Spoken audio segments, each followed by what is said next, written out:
Cockroach Janata party ഇനി മുതൽ political pressure group ആയി പ്രവർത്തിക്കുമെന്ന് പ്രഖ്യാപിച്ചിരിക്കുകയാണ് സ്ഥാപകൻ അഭിജിത്ത് ദീപ്കെ. ഛത്രപതി സംഭാജി നഗറിലെ പാർട്ടിയുടെ കോർ കമ്മിറ്റി മീറ്റിംഗിന് മുൻപായിരുന്നു പ്രഖ്യാപനം. മുഖ്യധാര തിരഞ്ഞെടുപ്പ് രാഷ്ട്രീയത്തിന് പകരം പൊതുജനങ്ങളുടെ നേതൃത്വത്തിലുള്ള ഒരു പ്രസ്ഥാനമാണ് രാജ്യത്തിന് ആവശ്യമെന്ന് അഭിജിത്ത് പറയുന്നു. തെരഞ്ഞെടുപ്പുകളിൽ മത്സരിക്കാതെയും രാഷ്ട്രീയ അധികാരം വഹിക്കാതെയും പൊതുനയം, കോർപ്പറേറ്റ് തീരുമാനങ്ങൾ, സർക്കാർ നിയമങ്ങൾ എന്നിവയെ സ്വാധീനിക്കാൻ ശ്രമിക്കുന്ന ആളുകളുടെ ഒരു സംഘടിത കൂട്ടമാണ് പ്രഷർ ഗ്രൂപ്പ്. പ്രത്യേക കാരണങ്ങളിലോ കൂട്ടായ താൽപര്യങ്ങളിലോ ശ്രദ്ധ കേന്ദ്രീകരിച്ച് പൊതുജനങ്ങൾക്കും നയരൂപീകരണക്കാർക്കുമിടയിലുള്ള ഒരു കണ്ണിയായി ഇവർ പ്രവർത്തിക്കുന്നു.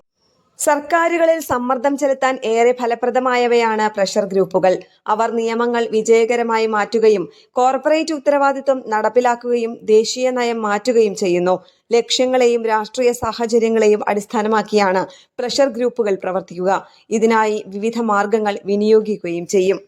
അപകടകാരിയായ രാസവസ്തുക്കൾ നിരോധിക്കുന്നതിനും വാണിജ്യ തിമിംഗലവേട്ട അവസാനിപ്പിക്കുന്നതിനും പുനരുപയോഗ ഊർജത്തിലേക്ക് മാറുന്നതിനും സർക്കാരുകളിൽ സമ്മർദ്ദം ചെലുത്തുന്ന ഗ്രീൻ പീസ് ആഗോള സർക്കാരുകളെ ഔപചാരിക കാലാവസ്ഥ അടിയന്തരാവസ്ഥ പ്രഖ്യാപിക്കാൻ സമ്മർദ്ദത്തിലാക്കുന്നതിനായി പൊതു ഉപരോധങ്ങൾ, പ്രതിഷേധങ്ങൾ എന്നിവ സംഘടിപ്പിക്കുന്ന എക്സ്റ്റൻഷൻ റിബലിയൻ, സർക്കാരുകളെ സമ്മർദ്ദത്തിലാക്കാൻ പൗരന്മാരെ അണിനിരത്തുന്ന വലിയ ശൃംഖല, രാഷ്ട്രീയ തടവുകാരെ മോചിപ്പിക്കാനും വധശിക്ഷകൾ നിർത്തലാക്കാനും വിവേചനപരമായ നിയമങ്ങൾ മാറ്റിയെഴുതാനും ഭരണകൂടങ്ങളിൽ സമ്മർദ്ദം ചെലുത്തുന്ന ആംനസ്റ്റി ഇന്റർനാഷണൽ തുടങ്ങിയവ ലോകത്തിലെ പ്രധാന പ്രഷർ ഗ്രൂപ്പുകളാണ്.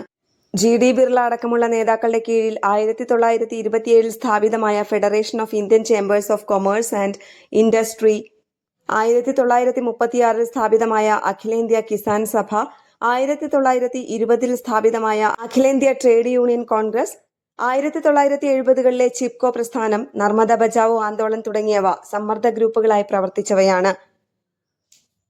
നാഷണൽ ഡെസ്ക്, കേരള പ്രണാമം.